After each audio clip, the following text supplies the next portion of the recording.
everybody, I'm TheBardsKitchen. And I'm the Cup of Fun. Today, we're going to make something that I've been wanting to make since middle school. It's a long time ago. Yeah, and when I was young, I watched this wonderful show called Glaze. You should watch it if you haven't. It's a wonderful feel-good anime, and Dango were heavily featured in this. Specifically, 3-color Dango or spring Dango. I can't say it in Japanese, not even going to try.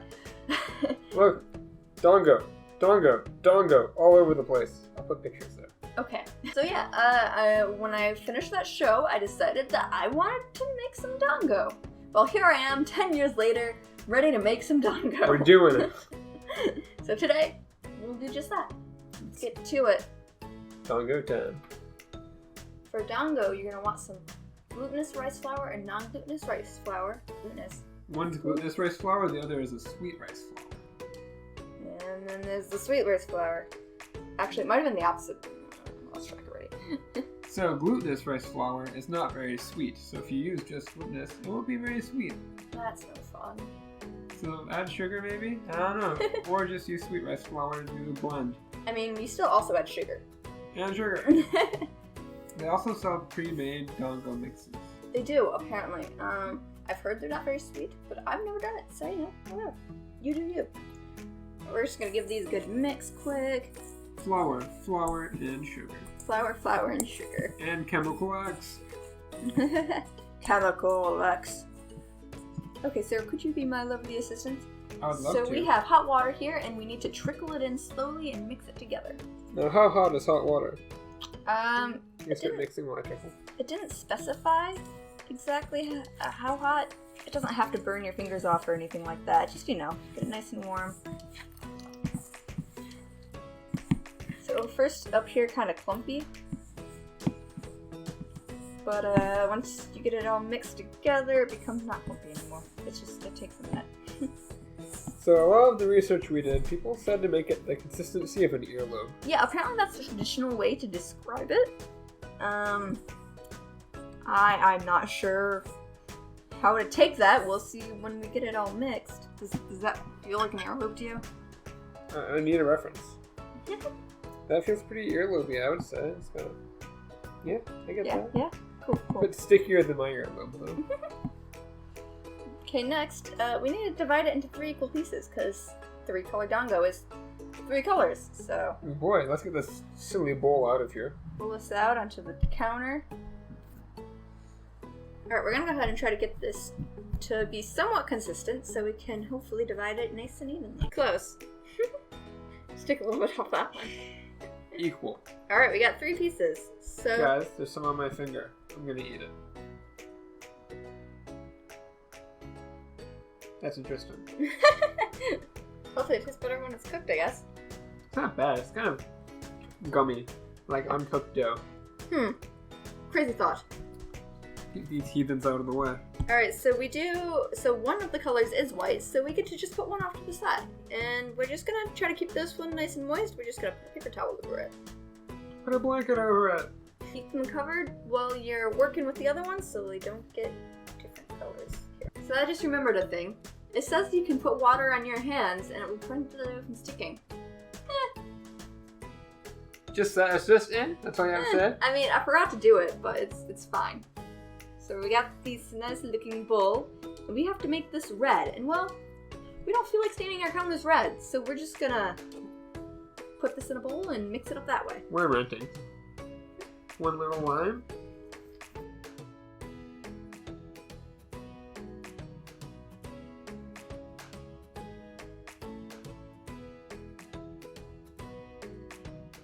So I've run into a problem.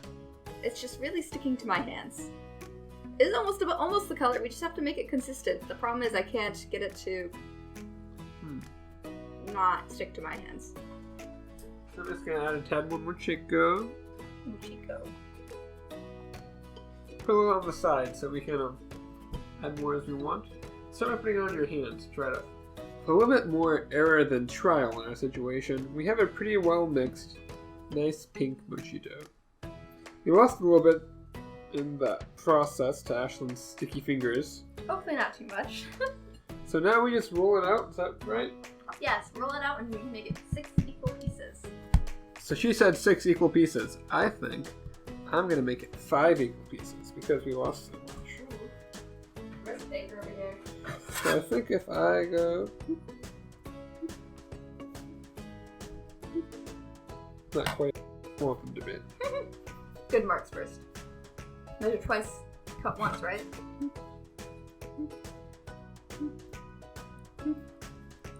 Good enough.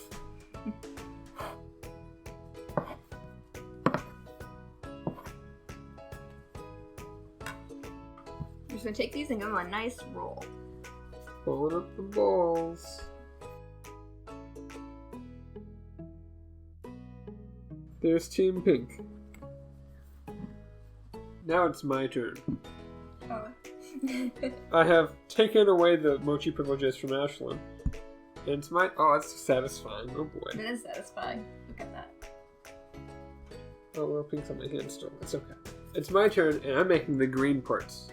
So, to make the green, we got some matcha powder. You can also simply just add some green food coloring if you'd rather do that. Now, I am a bit worried here, because this is liquid. It's matcha powder and water. And I'm worried about adding more water, because we saw what happened last time. I'm just going to add a little splash. I'm just going to get that in there. Oh, that's interesting right there.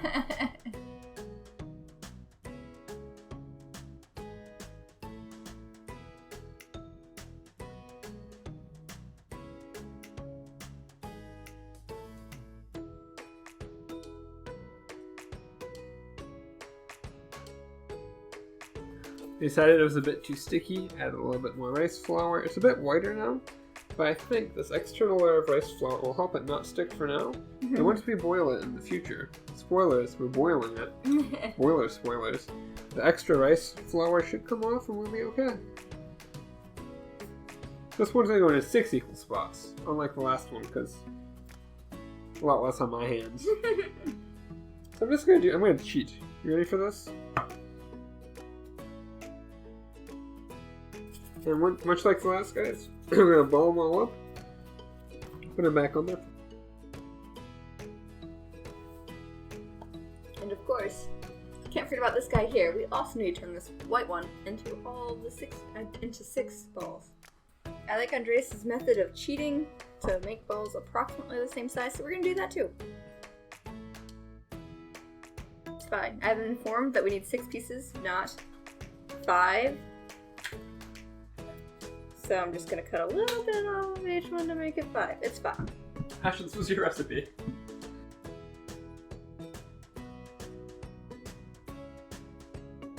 The template technique works when you're using the same number to measure out the same number.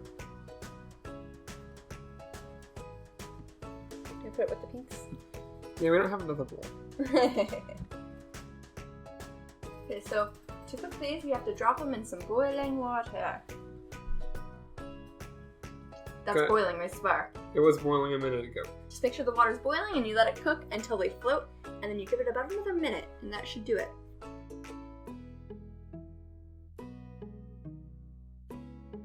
Well, that is boiling away. Boom! We're gonna make some sauce. This is a sweet soy glaze sauce, also known as mitarachi, I think it is. Mitrachi. So this sauce, sugar, woo, cornstarch. It's a lot of cornstarch. It's gonna be thick. Got some nice water here. And the soy sauce for the soy stuff. Nice kind of salty, sweet thing going on. And a whisk. Just put it in. Now, it's very important to make sure it's all mixed in, all good stuff. You don't want any chunks of cornstarch floating around in there. And it might be better in the long run just to take your cornstarch, mix it with your water first so it's incorporated, and then dump it in. Basically, this is really easy. You combine the things, and then you put it on the stove, and you boil it. Now it's done when it's all thick and dark. It'll lose this light color it has and get dark. So I'll go on the stove with the mochis. They're about to start floating, and we're about to start taking care of those bad boys. These ones, they have been floating for about a minute now. And you immediately want to go ahead and dunk them into some ice cold water so they'll stop cooking. Don't want to overcooked mochi. I mean Dango. Dango. You just had to talk about mochi with my brother.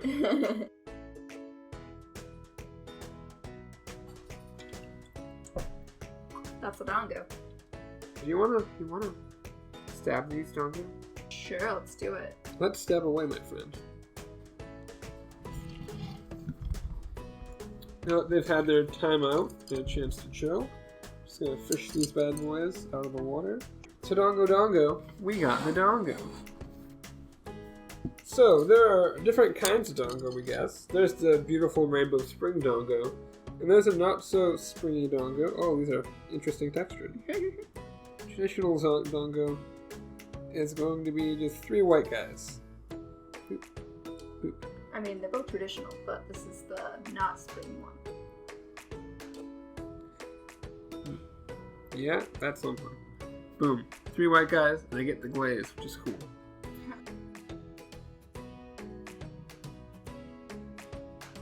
So because we want to make some of the white ones, we do have a few extra, but that's okay. People will still eat them. Yes, we have a bunch of drunk people in the basement who will happily eat this stuff. Now let's, I guess we're done, aren't we? This is it. Yeah, this is it. We're just waiting on the sauce, and then we'll plate. About that sauce. It's done already. It's more of a glaze as opposed to a sauce. It's supposed to be a glaze. Yeah, that's what I'm saying. See, it's nice and thick. Watch it drip down. Good stuff. So let's plate some of these guys up and put them in our mouths. Yeah, sounds good to me. And there's the Dango. Yeah. Dong-tastical. That's an adjective. I don't like that adjective. Ready to try? Yeah, which one do you want to try first, Joyce? I'm really into this guy, the white guy. Glaze. Okay, and then we'll trade. Cat hair. Cats. Luna was eagerly watching, waiting for Dango while we were taking pictures. Pink. Okay, how do I get a bite of this? Yeah, it's like mochi. Very intense mochi. Had a lot of glaze in that bite. This could use more sweet. I agree, more sweet. So I have an idea, I have a theory. What if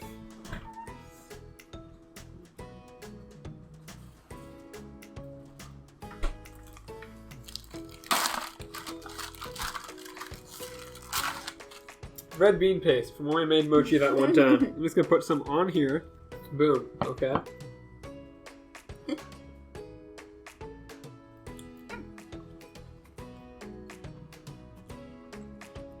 The bean paste makes a big difference. So does The sauce? yeah. You like the sauce? I'm not sure how I feel about The bite of sauce I had was a really strong bite of sauce. Here. it. Bit gooey. Stop eating this. We're recording. What are we doing? Get away. I forgot we were recording and I was just eating. There it is, guys. That is the Dango. Dango. I like it, yeah. I mean, I feel like it could use some more sweet, but... The bean paste was tasty. Before we started recording the video, I told Ashlyn, what if we took one of them, filled it with red bean paste, and then boiled it that way and put it on the stick? She said that'd be great. It would also be mochi. And that's not completely wrong. But mochi's great, so it's okay. Ashlyn, do that ending of the video then. So down below there's a Twitter and email you can go and ask me questions with. You can also use the comment section. We'll keep an eye on that as well. Tell us, is there something that you're missing? Something you want to replace? Can't have wheat anymore? Need a dessert? Eat Dango. That's wheat bliss. Let us know in the comments. We'll try to recreate, replicate, and remake the things you kind of miss, maybe? We did it with tomato sauce. We did it with ketchup, barbecue sauce. What else did we do? A lot of stuff. Anyways, yeah. Let us know. We'll do it. We up for the challenge. Can we do it? We sure can. Try. Anyways, thanks for watching. It means a lot. And we'll see you in the next recipe. You guys are awesome. Bye-bye.